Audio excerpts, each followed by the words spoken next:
एक घना हरा भरा जंगल जहाँ ऊंचे ऊंचे बांस के पेड़ हवा में झूम रहे हैं। इसी जंगल में एक नन्हा गोल मटोल पांडा शेरू मस्ती में खेल रहा है।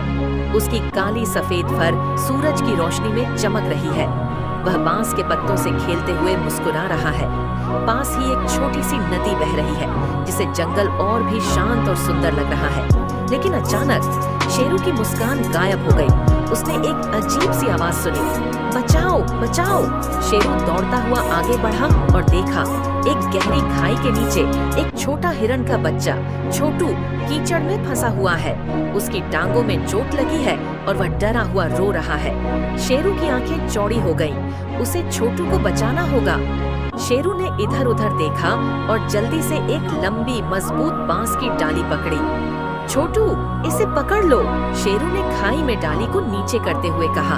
छोटू ने अपनी कमजोर टांगों से उसे पकड़ने की कोशिश की, लेकिन वह डाली तक नहीं पहुंच पा रहा था। शेरू का चेहरा चिंता से भर गया। मुझे और मदद बुलानी होगी, उसने सोचा।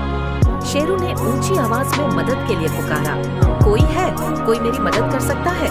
कुछ ही पलों में एक लाल रंग की चतुर लोमड़ी लाली दौड़ती हुई आई और पेड़ की शाखा से उड़ता हुआ हरा नीला तोता मिट्ठू भी आ गया। क्या हुआ शेरू? लाली ने पूछा। शेरू ने जल्दी से पूरी बात बताई। दोनों दोस्तों ने गंभीरता से सुना और कहा, हम तुम्हारी मदद करेंगे। लाली जल्दी से जंगल में भागी और एक मजबूत मोटी बेल ढूंढ लाई। शेरू ने अपने पंजों से बेल कसकर पकड़ी और धीरे धीरे खाई में उतरने लगा। मिट्ठू ऊपर से हौसला बढ़ा रहा था। शेरू, तुम कर सकते हो। लाली ध्यान से बेल को पकड़े हुए थी ताकि शेरू सुरक्षित नीचे उतर सके। शेरू आखिरकार खाई के अंदर पहुंच गया। उसने छोटू को अपनी नर्म काली सफेद फर वाली पीठ पर बैठा लिया। छोटू अब भी डरा हुआ था, लेकिन शेरू के भरोसे से उसे हिम्मत मिल रही थी।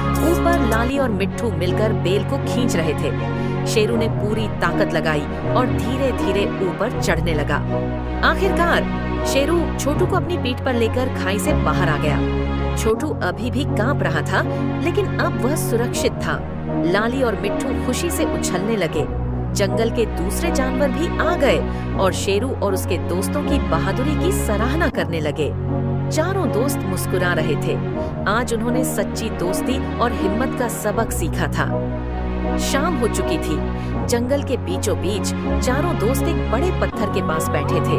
वे हंस रहे थे, अपनी बहादुरी की कहानी सुना रहे थे।